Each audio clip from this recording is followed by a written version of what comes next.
A paz de Cristo. Temos vivido dias difíceis. Há uma forte impressão, não somente uma forte impressão, uma realidade que há uma guerra, uma batalha espiritual. A igreja está nessa batalha e precisamos buscar em Deus força, buscar em Deus a capacidade, as armas para enfrentarmos essa batalha espiritual. As armas das nossas milícias não são carnais, não podemos tapar o sol com a peneira, temos que encarar essa realidade e buscar a Deus, estar na presença do Senhor. Estamos em oração aí pela Dorinha, acho que é Dorinha, né? Ela, amiga da irmã Márcia, que ela está sempre na nossa comunhão, quase sempre, né? Ela está na nossa comunhão, está passando um momento difícil, é internada, mas se Deus quiser, orando, buscando a Deus, vai passar por esses momentos, orando também pelos nossos irmãos que estão em lutas, em batalhas, para que Deus dê força a eles, para eles poderem passar por esses momentos difíceis, né? Oração e caminhando aí junto com Jesus. Amém? Não quero demorar, porque o tempo da nossa gravação não pode ser muito prolongado, por causa das nossas dificuldades e limitações também aqui na internet. Eu quero dividir o texto com os irmãos de Romanos capítulo 8. Romanos capítulo 8, a partir do versículo 18. O apóstolo São Paulo diz assim: porque para mim tenho por certo de que os sofrimentos dos tempos presentes não podem ser comparados com a glória a ser revelada em nós. A ardente expectativa da criação aguarda a revelação dos filhos de Deus, pois a criação está sujeita à vaidade, não voluntariamente, mas por causa daquele que a sujeitou, na esperança de que a própria criação será redimida do cativeiro da corrupção para a liberdade da glória dos filhos de Deus. Porque sabemos que toda a criação, a um só tempo, geme e suporta angústia até agora. E não somente ela, mas também nós que temos as primícias do Espírito, igualmente, gememos em nosso íntimo, aguardando a adoção de filhos, a redenção do nosso corpo. Porque na esperança fomos salvos. Ora, esperança que se vê não é esperança, pois o que alguém vê, como espera? Mas se esperamos o que não vemos, com paciência o aguardamos. Paulo falando com aquela igreja em Roma, os irmãos que estavam em Roma, passando muita luta, a gente sabe disso. A gente lê a história da igreja.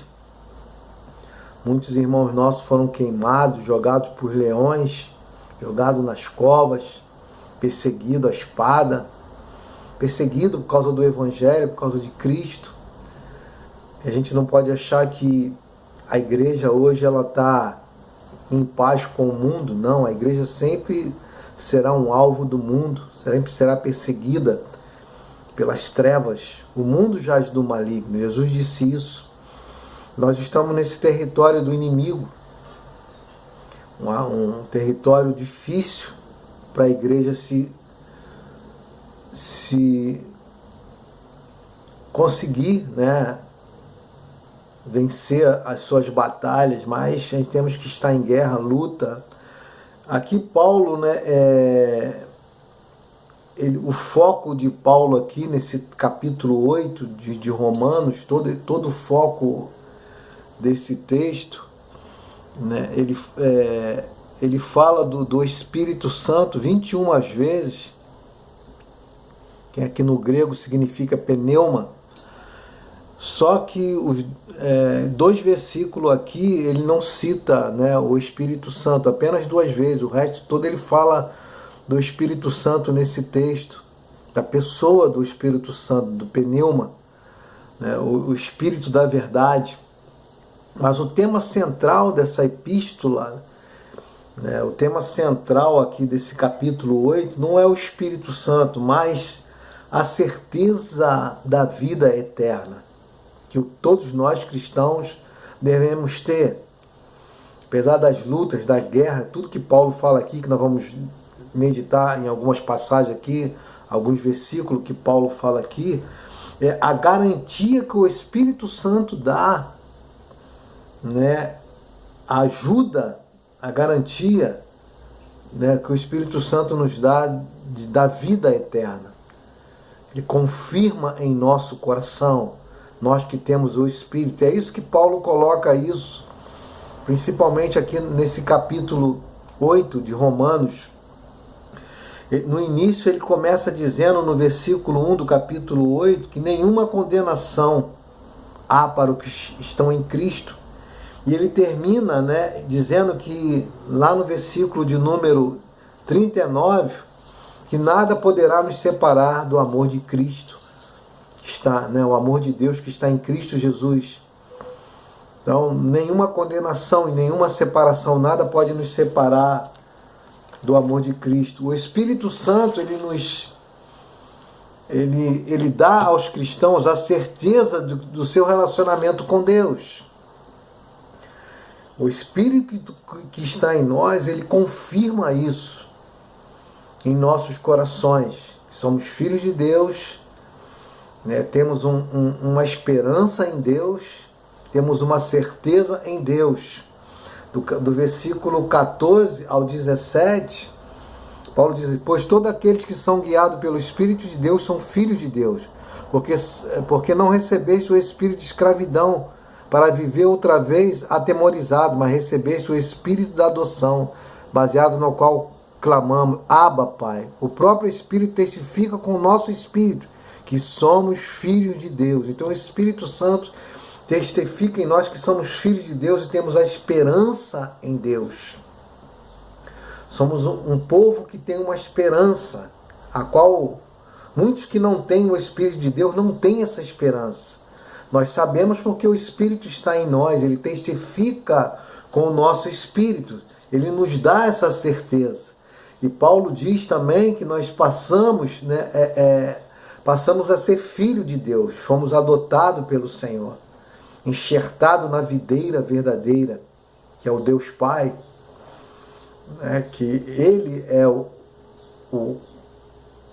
aquele que sustenta os ramos que somos nós. E a certeza da esperança da glória, que Paulo fala aqui do versículo, no capítulo 8, do versículo 18 ao versículo 24, Paulo fala dessa certeza, não há dúvida. Não há dúvida para o povo de Deus. O Espírito Santo confirma no nosso coração que nós temos uma esperança, né, que nós temos algo que o mundo não tem. Nós temos uma confiança que o mundo não tem. O Espírito Santo testifica em nós. Nós que recebemos esse Espírito, passamos a ser filho por adoção em Cristo Jesus. Nós temos essa esperança. Jesus, ele nos libertou dessa condenação. Porque quem não tem essa esperança, né, quem não tem o Espírito, já está condenado. Mas nós que temos essa esperança, que recebemos a adoção, temos essa certeza da salvação. Os sofrimentos do presente século não pode ser comparado com a glória de Deus a ser revelada aos seus filhos. Imagina se a gente não tivesse essas lutas, imagina se a gente não tivesse que passar o que muitos irmãos estão passando, quantas lutas. Talvez você fale, pastor, eu não estou passando, você não está passando, mas muitos irmãos estão. Você não está enfrentando talvez agora. Porque a verdadeira igreja, ela é a igreja perseguida. A verdadeira igreja é o povo de Deus remido, os santos. Ele não anda de mão dada com o mundo. A Bíblia diz que o mundo nos odeia. O mundo jaz do maligno. Então, nós somos a igreja que foi libertada. E somos perseguidos por isso. Mas esse sofrimento, talvez você está enfrentando uma luta, meu irmão, talvez você está passando por uma guerra, mas Deus tem algo a revelar ainda mais profundo. Deus nos chama a confiar naquilo que o Espírito fala ao nosso coração. Deus nos faz confiar, porque Deus um dia há de revelar essa glória maravilhosa em Cristo Jesus. As provas é a certeza do amor de Deus. É isso que Paulo diz. As provas são a certeza, os sofrimentos daquilo que do nosso porvir. Se alguém não é perseguido, terá que estar pensando 10 vezes. Porque o que ele diz aqui? Ele diz aqui, porque para mim tenho por certo que os sofrimentos do tempo presente, a ardente expectativa aguarda a revelação dos filhos de Deus, pois a criação está sujeita à vaidade, não voluntariamente, por causa daquele que a sujeitou. O Senhor, por causa do quê? Por causa do pecado dos nossos pais. Por causa do pecado de Adão e Eva, que afetou toda a humanidade. Todos foram afetados. Porque ele diz aqui, porque sabemos que toda a criação a um só tempo geme e suporta angústia até agora. Quer dizer, o amor de Deus em Cristo Jesus são as fontes de sustentação dos filhos de Deus. É o amor de Deus que nos sustenta. As provas não matam. As provas nos fortalecem. As provas nos capacitam. Para passar por ela, nós precisamos do Espírito. Para enfrentarmos ela, nós precisamos da força, da capacidade. E é isso que Paulo fala. O Espírito nos capacita. Ele diz até no versículo 26 que nós não sabemos orar como quem convém. Gemidos inexprimíveis. O Espírito ora, intercede por nós com gemidos inexprimíveis. Muitas vezes nós não temos nem força para orar, não sabemos nem como orar, mas o Espírito Santo é Ele que é o agente capacitador do povo de Deus. No versículo 35, Paulo diz, quem nos separará do amor de Cristo? Quem nos separará do amor de Cristo? Será tribulação? Será angústia? Perseguição, fome, nudez, perigo, espada? Paulo diz, porém, em todas essas coisas somos mais que vencedores por meio daquele que nos amou. Então, aonde nós devemos buscar força para enfrentarmos pandemia, Covid, angústia, depressão? Devemos buscar força em Deus.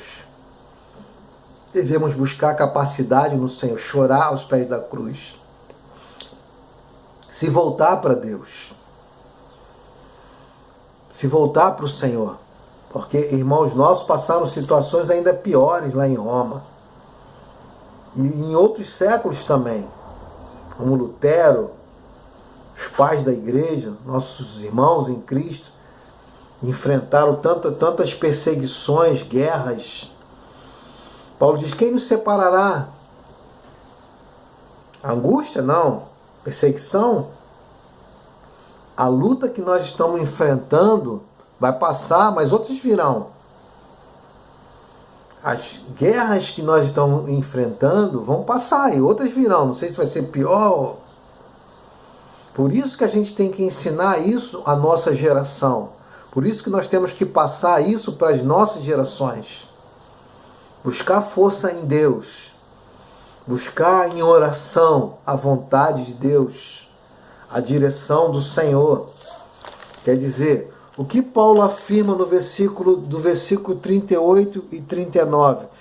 Nem altura, nem profundidade, nem qualquer outra criatura poderá nos separar do amor de Deus que está em Cristo Jesus. Paulo diz que nem altura, nem profundidade, nem anjo, nem principado, nem qualquer coisa. Porque aqueles que estão no amor de Cristo estão guardados por Cristo. Estão selados pelo Espírito de Deus.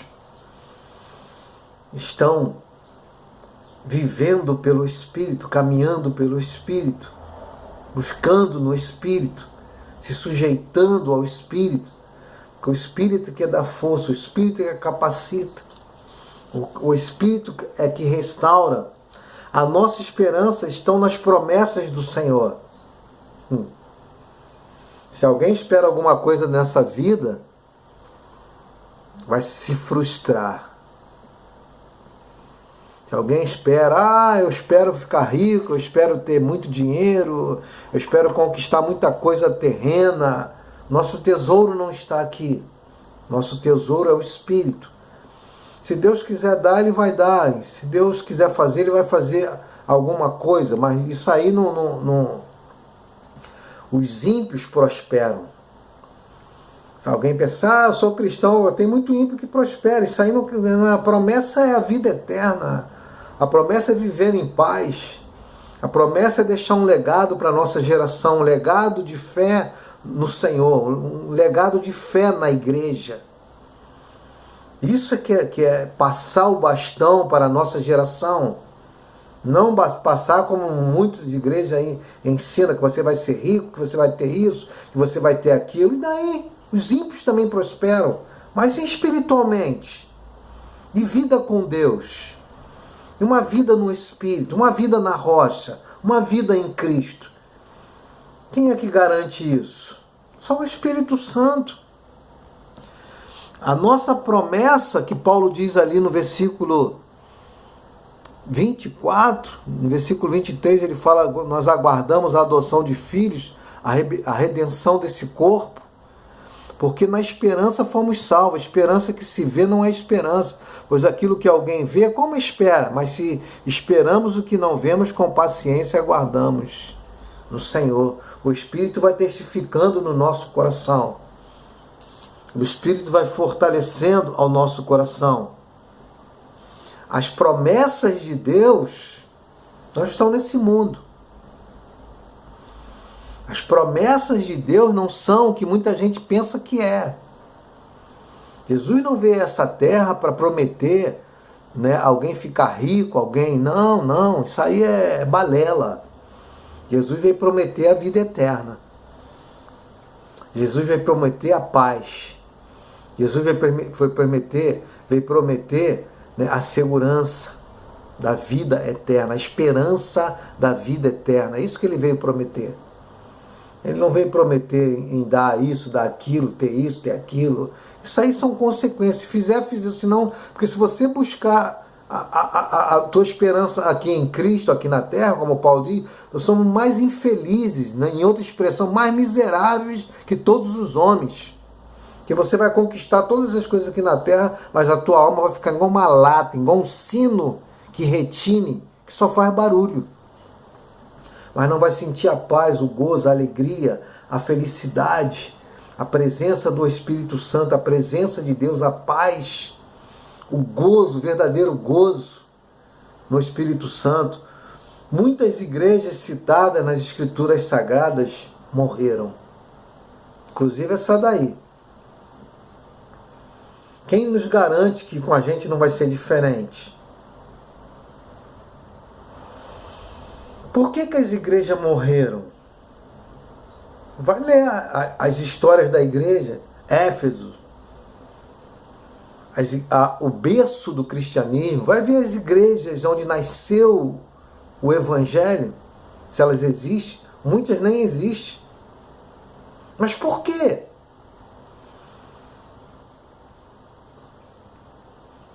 Muitos estão abandonando aquilo que não deveriam abandonar, as Escrituras Sagradas. A igreja precisa se voltar para as Escrituras Sagradas. Uma igreja que não se volta para a Escritura Sagrada, para a direção do Espírito na palavra, é uma igreja que vai morrer.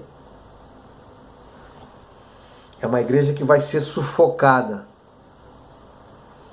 É uma igreja que vai ser morta pela espada. É uma igreja que vai ser morta, vai ser perseguida, vai ser dominada pelo espírito desse século. O que dirige a igreja, o que dirige o povo de Deus é as Escrituras Sagradas.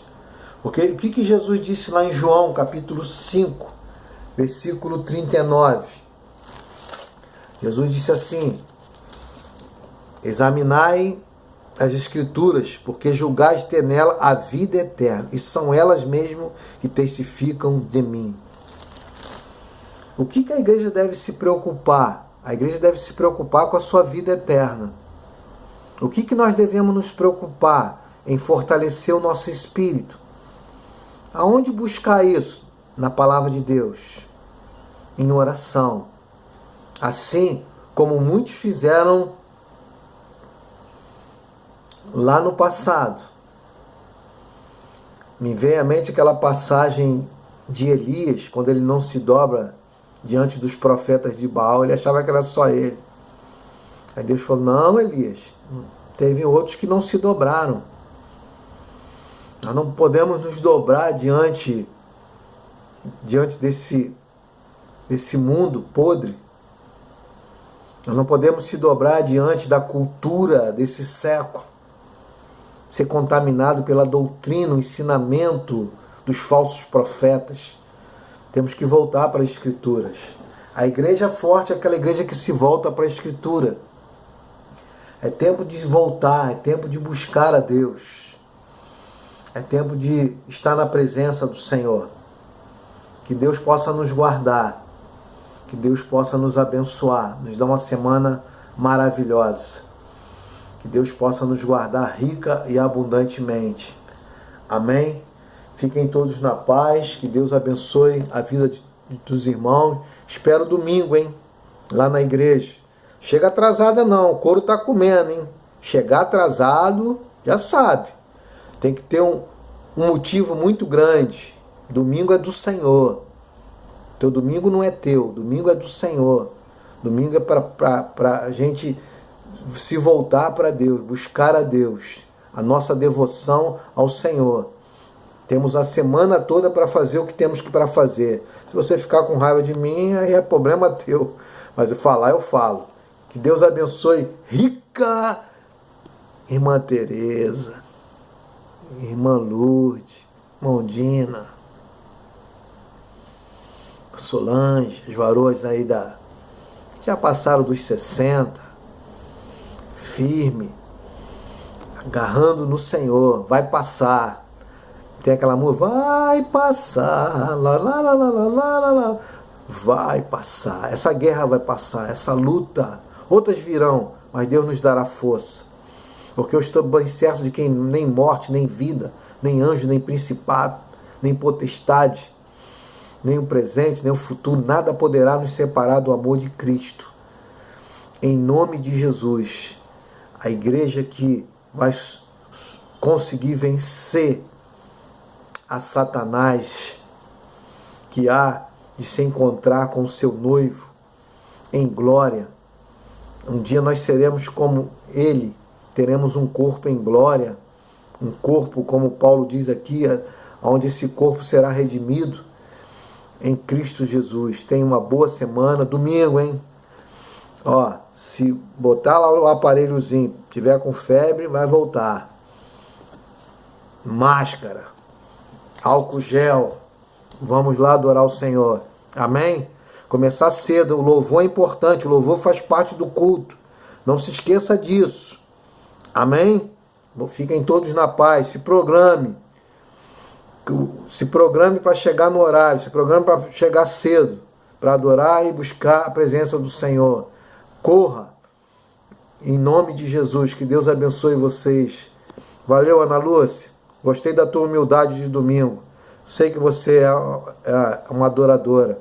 Deus abençoe a tua vida. Rica e abundantemente. E os santos do Senhor digam amém.